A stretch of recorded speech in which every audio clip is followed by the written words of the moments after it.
The plan began in early December, and ultimately the conspirators and the defendant campaign took the Wisconsin memo and expanded it to any state that the defendant claimed was contested, even New Mexico, which the defendant had lost by more than 10% of the popular vote. This expansion was forecast by email the defendant chief of staff sent on December 6th forwarded the Wisconsin memo to campaign staff and writing, "We just needed to have someone coordinating the electors for states."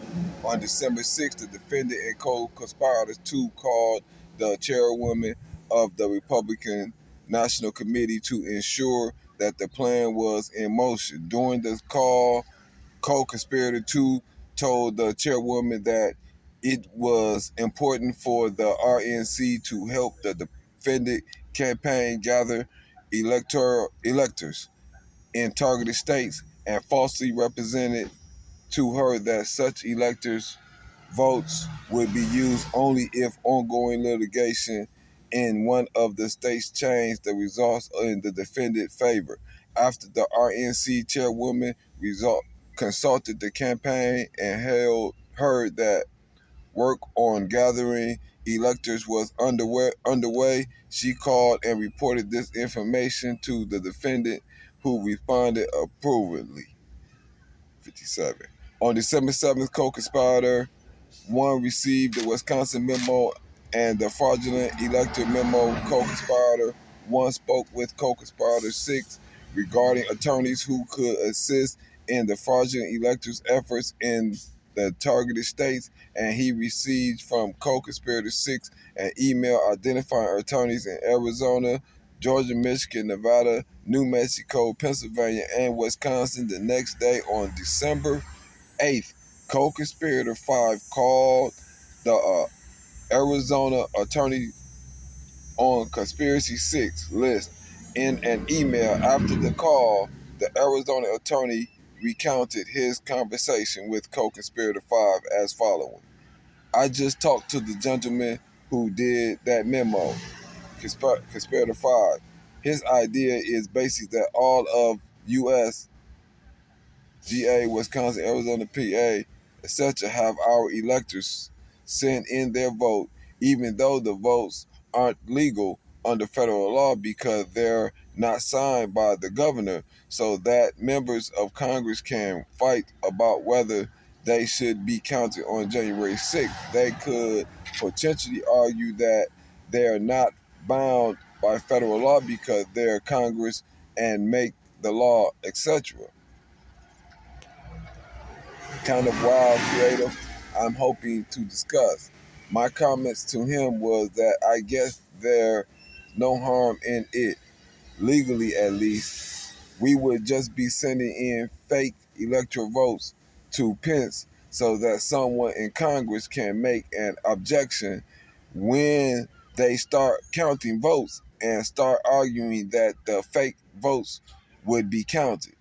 At co-conspirators one direction on December 10, co-conspirator 5 sent the point of contact in all targeted states except Wisconsin, which had already received his memo, and New Mexico, a streamlined version of the Wisconsin memo, which did not reveal the intended fraudulent use of the defendant's electors and the fraudulent electors' instructors, along with fraudulent elector certificates that he had drafted. The next day, on December 11th, through co-conspirator 5, co-conspirator 1 suggested that Arizona lawyers file a petition for certiorari in the Supreme Court as a pretext to claim that litigation was pending in the state to provide cover for the convening and voting of the defendant fraudulent electors. Their co-conspirator 5 explained that co-conspirator 1 had heard that from a state official and state provisional electors that it could appear treasonous for the AZ electors to vote on Monday if there is no pending court proceedings. To manage the plan in Pennsylvania on December 12th, co-conspirator 1, co-conspirator 5, and co-conspirator 6 participated in a conference call organized by the defendant campaign with the defendant electors in the state. When the defendant electors expressed concerns about signing certificates representing themselves as legitimate electors, co-conspirator 1 falsely assured them that their certificates would be used only if the defendant succeeded in litigation. Subsequently, co-conspirator 6 circulated proposed conditional language to that effect. For the potential inclusion in the fraudulent elector criteria certification, for a potential inclusion in the fraudulent electors certificates, a campaign official cautions not to offer the conditional language to other states because the other states are signing what he prepared. If it gets out, we change the language for PA, it could snowball. In some cases, the defendant electors refuse to participate in the plan. On December 13th, co-conspirator 5 sent co-conspirator 1 an email memorandum that further confirmed that the conspirators' plan was not to use the fraudulent electors only in the circumstance that the defendant litigation was successful in one of the targeted states. Instead, the plan was to falsely present the fraudulent slates as an alternative to legitimate slates at Congress certification proceedings. On December 13th, the defendant asked the senior campaign advisor for an update on what was going on with the electors' plan and directed him to put out a statement on electors. As a result, co-conspirator 1 directed the senior campaign advisor to join a conference call with him, a co-conspirator 6, and others. When the senior campaign advisors related these developments in text messages to the deputy campaign manager, a senior advisor to the defendant, and a campaign staffer, the deputy campaign manager responded, "Here's the thing. The way this is morphed is a crazy play. So I don't know who wants to put their name on it," the senior advisor wrote. Certifying illegal votes in turn, the participation in the group text message refused to have a statement regarding electors attributed to their names because none of them could stand by it. Also on December 13th, at a campaign staffer request, co-conspirator 5 drafted and sent fraudulent electors certificates for the defendant electors in New Mexico, which had not previously been amongst the targeted state and were there was no pending litigation on the defendant's behalf.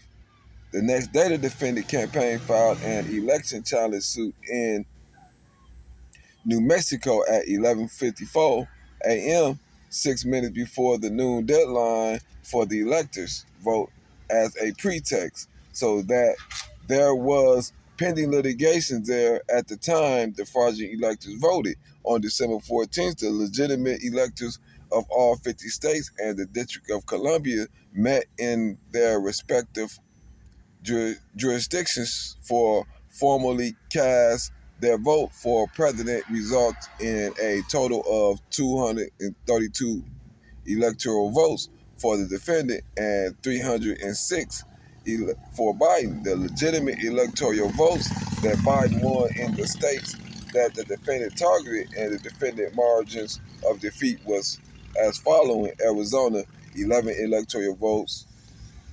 10,457 votes.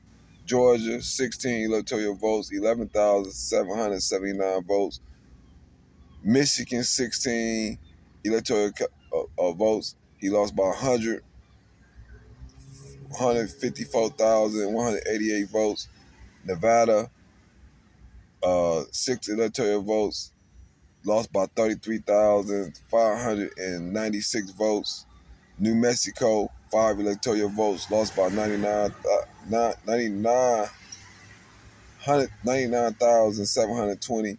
Pennsylvania, 20 electoral votes, lost by 80,555. And Wisconsin, 10 electoral college votes, lost by 20,682 votes.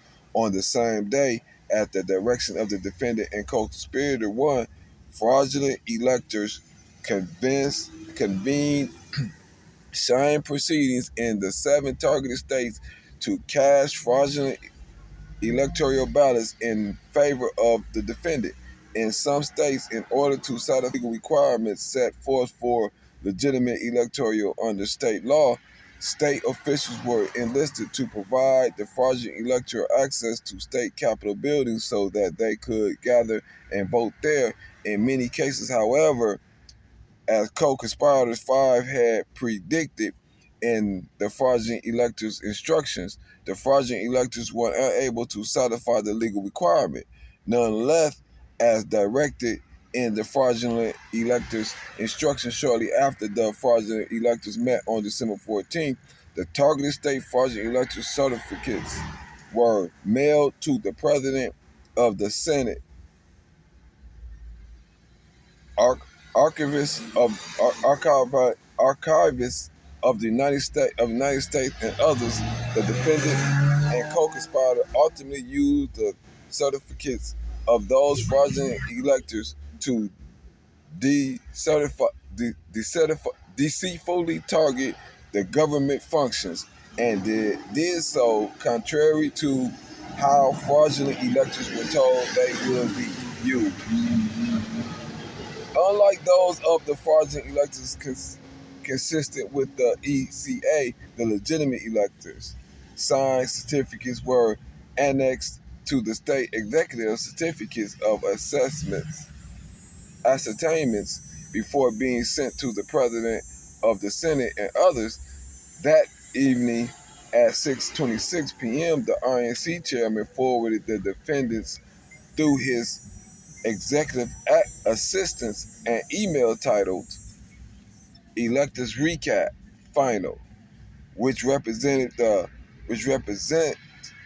that in 6 contested states, Arizona, Georgia, Michigan, Nevada, Pennsylvania, and Wisconsin, the defendant electors had voted in parallel to Biden electors. The defendant executive assistant responded it in front of him. The defendant attempted to leverage the Justice Department to use deceit to get state officials to replace legitimate electors and electoral votes with the defendants. In late December 2020, the defendant attempted to use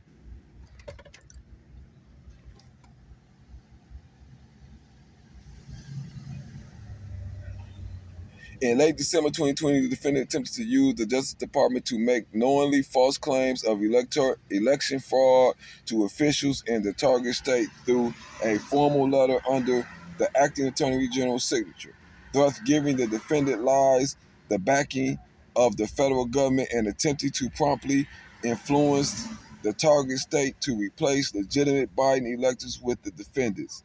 On December 22nd, the defendant met with co-conspirator 4 at the White House. Co-conspirator 4 had not informed his leadership at the Justice Department of the meeting, which was a violation of the Justice Department's writing policy restricting contacts with the White House to guard against improper political influence.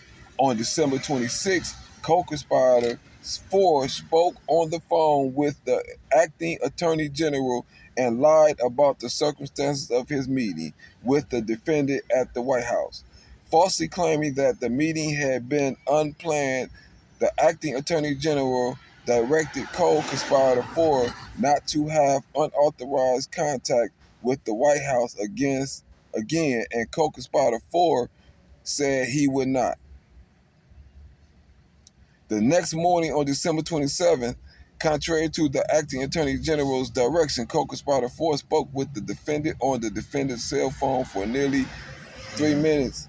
That afternoon, the defendant called the acting attorney general and acting deputy attorney general and said, among other things, people tell me co-conspirator 4 is great. I should put him in. The defendant also raised multiple false claims of election fraud, which the acting attorney general and acting deputy attorney general refuted.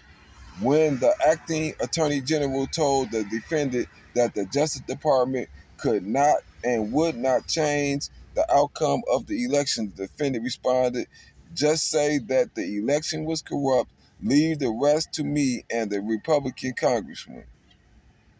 On December 28th, co-conspirator 4 sent a draft letter to the acting attorney general and acting deputy attorney general, which he proposed they all signed. The draft was addressed to state officials in Georgia, and co-conspirator 4 proposed sending versions of the letter to elected officials in other targeted states. The proposed letter contained numerous knowingly false claims about the election and the Justice Department, including that the Justice Department had identified significant concerns that may have impacted the outcome of the election in multiple states. The Justice Department believed that in Georgia and other states, 2 valid states of electors had gathered at the proper location in December 14th, and that both sets of ballots had been transmitted to Congress. That is, co-conspirator 4 letters sought to advance the defendant's fraudulent electors plan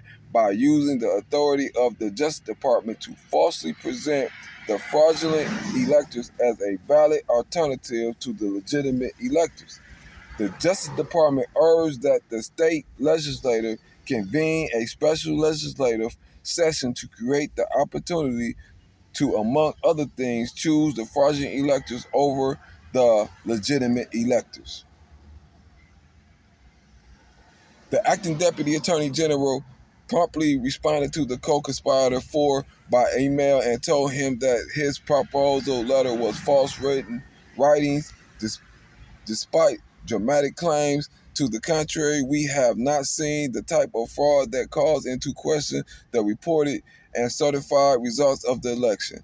In a meeting shortly thereafter, the acting attorney general and acting deputy attorney general again directed co-conspirator 4 not to have unauthorized contact with the White House. On December 31st, the defendant summoned to the Oval Office the acting attorney general, acting deputy attorney general, and other advisors. In the meeting, the defendant again raised claims about election fraud that Justice Department officials already had told him were not true, and that the senior Justice Department officials reiterated were false, and suggested he might change the leadership in the Justice Department. On January 2nd, 2021, just 4 days before Congress certification proceeding,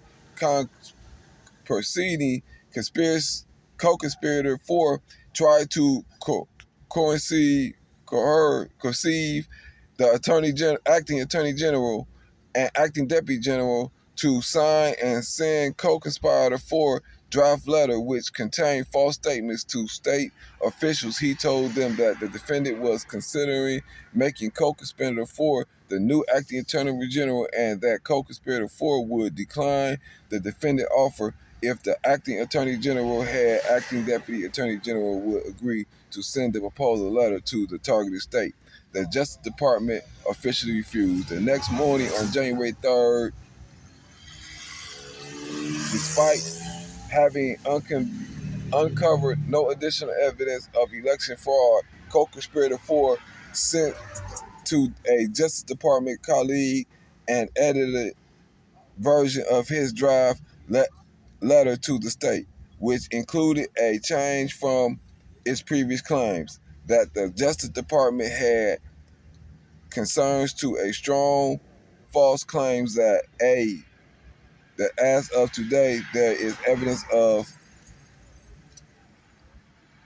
of significant irregularities that may have impacted the outcome of the election in multiple states. Also on the morning of January 3rd, co-conspirator 4 met with the defendant at the White House again without having informed senior Justice Department officials and accepted the defendant's offer that he become acting Attorney General. On the afternoon of January